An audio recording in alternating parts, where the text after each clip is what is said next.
What's up, y'all? I'm Mario Lopez. Joining me now in studio, magician and comedian Justin Willman. How are you, man? I'm good, man. How you doing? I'm well, thank you. Fan of both magic and comedy. I'm a proud lifetime member to the Magic Castle. Are you really? Yes. Do you play there? I play there. I've been playing there since I was a teenager. Wow. Kind of as a part of their junior program. Oh, and I cool. make my pilgrimage every year. I love that place. It's so much fun, right? What's your go-to trick? Oh, me? I don't really have to. Well, I lied. He drinks a lot and enjoys the show. Well, I do a lot of that. I do a lot of that, but I have a couple card tricks and I need to learn more. But I used to really be into it. My daughter's really into magic right now, so we're definitely big fans. Yeah, but you gotta let me know next time you're performing. I absolutely will. Okay. For sure. And you said you've been there since a teen. How old are you when you did get into it? Well, man, I started doing magic when I was 12. I grew up in St. Louis, Missouri, and I literally fell into it. I was riding my bike one day while wearing rollerblades, trying to impress some girls. That right Don't there tell is me a you haven't magic done this. trick in and Bike of itself. blading. It's a lesser X Games sport.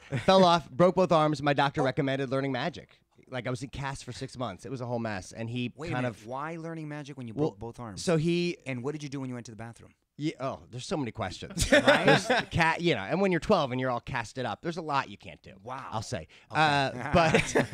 But you need to have some sort of physical therapy when you get those casts off to get your dexterity back. So he kind of saw that I had a liking to magic. So he was like, he kind of, quote unquote, prescribed it. And my parents, having the doctor's endorsement, were like, well, let's do it. Let's get you magic lessons. Let's go to the magic shop. And that's all I've ever done. And that's all she wrote. Yeah. That's awesome. Yeah. Look at that. It's That like doctor. malpractice turned good. Yeah.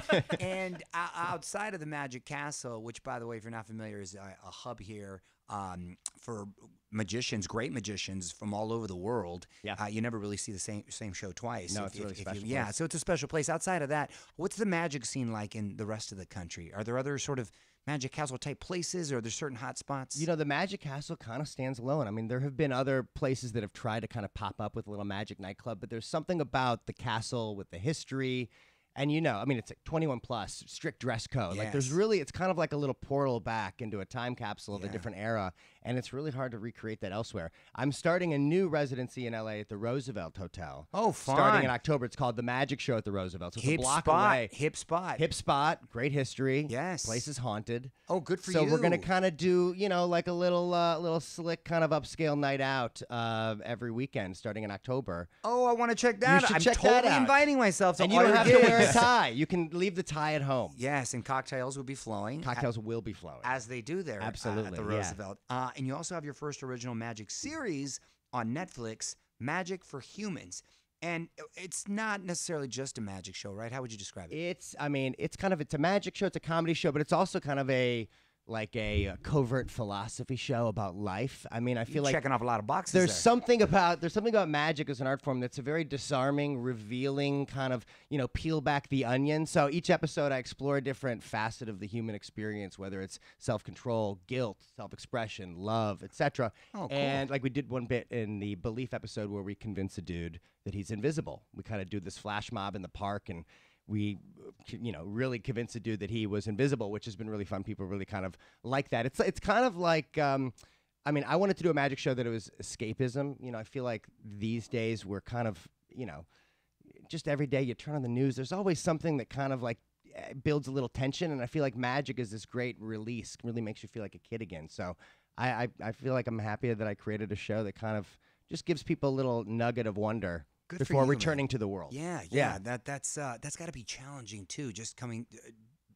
up with such creative concepts. How do you develop your premises for your tricks? And it's hard because I don't want to just do magic for magic's sake. Like, you can go to the Magic Castle, you see somebody do card tricks, and it's just amazing when you're right there in person. I love card tricks. And I love all the close-up magic stuff. Absolutely. I'm a big sucker for that. And it defies explanation. Like, you kind of, like, when you're seeing magic live, you don't need to pile on meaning. But I feel like on TV, there's an extra layer where people just kind of, they distrust, They're like, okay, well, obviously this program's been edited, to make it fit in the time. And, so I want to create this trust with the viewer where, it's all real people. There's no hokey camera trips, but I want to add an extra layer where the show really is about something. Like, each kind of piece serves a higher purpose. Nice. Yeah. And when performing a trick on stage, how long did you rehearse it prior to bringing it to. Yeah, man. Like when I'm working on a new bit, whether it's I've got a great trick that I want to do that no one's seen for a long time. What do I make it about? Or I want to do a bit about XYZ. What's a trick that'll serve that purpose? It can take sometimes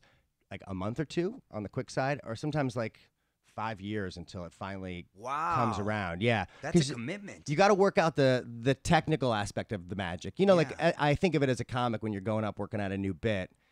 If the joke doesn't work, you know, the laughs aren't there and you move on to the next joke. No harm, no foul. But if a trick doesn't work, like it sucks the air out of the room. Like if you're like doing a bit and then all of a sudden you really see how it works, like it's hard to recover. It's not just a joke bombing. It's like, you know, your pants dropped and you're like, well, this is good night. You know, I don't really know what to do. So you have to work out the technical part of the trick before you put it on stage. And then you got to work out the comedy and what the plot is about. And then it becomes something worth putting on television. Has that happened to, would you say, most comics as they're paying their dues? And I mean, for sure. I mean, like no one, I mean, maybe Chris Rock can go out there, I just wrote this in my head last night and kill with that joke. Oh, right, man, I'm sorry, comment. Most magicians, I'm sorry, not comics. Oh, sure. Most magicians were like, oops, you know you messed up, you know they saw it. Yeah. I mean, like and there's nothing more. Right, that's tough. There's nothing more like cringy as an audience member to like, oh, you know, you want the magician to win. Yes. You go to the Magic Castle, you don't want him to mess up. It just feels dirty. No, right. I don't want. Yeah, right. So, but most magicians have this like air about them that's kind of flawless, you know, powerful,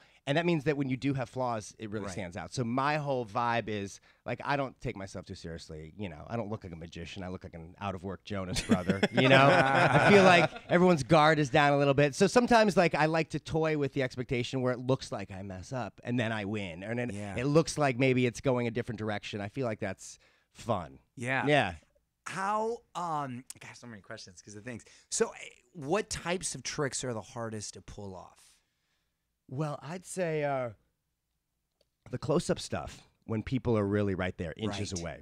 There's no wiggle room for error, right? There's no wiggle room for error. So there's a bit that I had been working on for 5 years. I did a special for Comedy Central like 5 years ago, and there was a trick that I really wanted to do in it because we were kind of doing magic about technology, where I wanted to convince people that I was removing their government chips.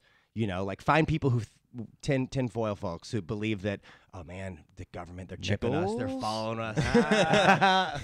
And Stone over here. and you know, psychic surgery is this kind of ancient art form where you know it's all fake, but it looks like you're like removing people's failing organs and whatnot. So I was like, wouldn't it be cool to do that? And I just couldn't get it to work for that special, but we made it happen for Magic for Humans, where I kind of have a modified you know, well, let's just say it's a pump device that I got from the Pleasure Chest in Hollywood that will that makes it look like I'm kind of pumping it up and removing their chip. And people are like 6 inches away. So doing something that looks good on camera but also will blow your mind right there is the most challenging. That's incredibly impressive. We did tell them afterwards that it was a magic trick and that the government did not implant you. I saw a couple episodes. The backpack with you, is that your magic backpack? That's just my backpack. Okay. The magic backpack. I did a bit about minimalism in the self-control episode where, you know, like minimalists, the whole philosophy is that they've trimmed down their possessions, so they only have what they truly need. And I was like, well, the loophole is that, you know, I'm a magician. I could have a backpack with everything that I truly need in it, you know, and it's still in a backpack. So I would kind of go around this parking lot, and whatever people say that they couldn't live without, I kind of pulled that out of the backpack. Until one guy was trying to be sappy. He goes like, I couldn't live without my wife. Of course. So I pulled out a bigger bag and pulled my wife out of the bag. And then that man ran away screaming. Really? Yeah. Oh my gosh. Yeah. That's why I was wondering if your wife was here too. Yeah. Like, She's not. Well, my wife is pregnant now. Oh, okay. So I won't tell you how I was able to pull her out of the bag, but there was some flexibility involved. Yeah, there's flexibility involved that right now is not advised. And you're in the middle of your Fake Believe tour. How does your live show compare to your TV show? Well, I'd say, man, as you know, there's nothing like seeing magic live. So what's really fun is the past couple tour dates, people who have seen the Netflix show, and they're kind of like, all right, I mean, I like this guy, but can he do this live? And it's really rewarding when they see what they saw on TV live. It kind of blows their minds even bigger. So the show is kind of about living in the moment. It's kind of a little bit about escapism and kind of just, you know, being present and kind of the power of that. And it's a lot of audience participation. Every show's a little different. We do a segment in the TV show called Magic for Susans, where I do magic for Susans on the street. Kind of have to see it. It's random. Okay. So lately, every show, there's been like women holding signs that say, "I'm Susan." And I'm like, this is weird. So I'm doing San Francisco pretty soon and New York City dates before I roll into that residency at the Roosevelt. That's nice. Well, Yeah. Congratulations on everything. Looking Thank forward to checking it out. Before I let you go, though, I'm going to put you on the spot. Quick questions, quick answers, all right? Okay. Go-to karaoke song. Oh, man. So S.O.B. by Nathaniel Rateliff and the Night Sweats.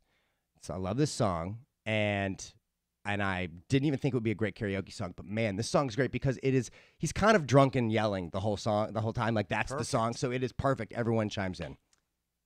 Last movie you saw in theaters. Last movie I saw in theaters was 8th Grade, Bo Burnham. Bo Burnham's movie, 8th Grade, really, really great. All-time favorite magician. All-time favorite magician is Lance Burton. Yeah. Saw him when I was a kid. He was Amazing at Dove Monte act. Carlo. Yes. In Vegas. Monte Carlo in Vegas, Had a hell of a Tux, run there. Tails. Yes. He was the first magician to get like a $100 million 10-year contract. And it was At the Monte Carlo, I believe. At the Monte Wow. Carlo, yeah. Which like I think really put magicians on like a new Yes. level in terms of show business. Celebrity crush growing up. Celebrity crush growing up, that would be Jennifer Love Hewitt.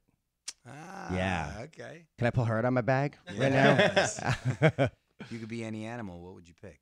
I would be a pit bull because I've got 2 pit bulls and they're just really, really sweet, loving, amazing animals that get a bad rap. I mean, if they need to like take care of business, they can, but they Right. just want to cuddle and sleep.